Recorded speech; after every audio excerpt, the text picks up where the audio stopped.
suvisel pühapäeval muidugi on väga palju, võiks öelda, teha ja tegemisi inimestel. Ja paraku on nii, et suvi on see aeg, kus inimesed oma maakodud üles otsivad, seal askeldavad, tegutsevad. Aga tänu Jumalale nende paikade eest ka, kus veel on pühapojad alles, ka siin Saaremaal eelmine pühapäev just oli võimalus siin toredate seltsilistega kaaslastega sõita mööda Sõrve säärt ja vaadata, et see on paik, kus ühel viisil võiks öelda, on palju kaduma läinud, kuid teisalt võib rõõmustada, et siiski on alles pühakoda seal paigas, kuhu inimesed võivad ka kokku tulla. Nii et igal juhul on põhjust alati leida ka rõõmustamiseks need kohad üles, mis tõepoolest rõõmustavad meid kristlasi.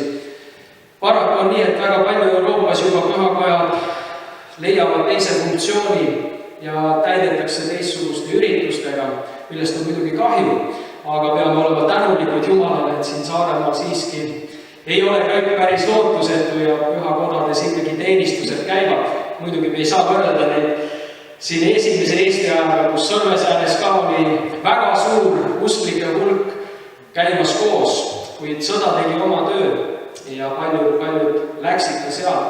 Käisime kalmistul, võrratult ilus kalmistul Sõrves ja muidugi lõpuks külastasime oma armast õde Milvit ja ka meie armas õde Liia ja venda Lois, kes omavad maakodu Sõrves, olid meid lahkesti vastu võtmas.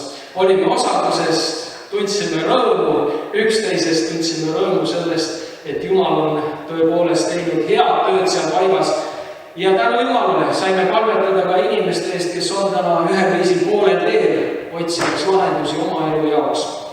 Ja nii see pühapäev oli, võiks öelda üks täiuslik päev, vähemalt eelmisel pühapäeval küll selles mõttes, et oli osadus siin koguduse keskel, oli osadust reisi keskel, oli osadust Aloisi kodus, nii et jõudsimegi päris hilja tagasi, aga fantastiline päev ja julgustan kõike, kui järgmine kord on taas väljasõit kuhugi koos koguduse rahvaga kindlasti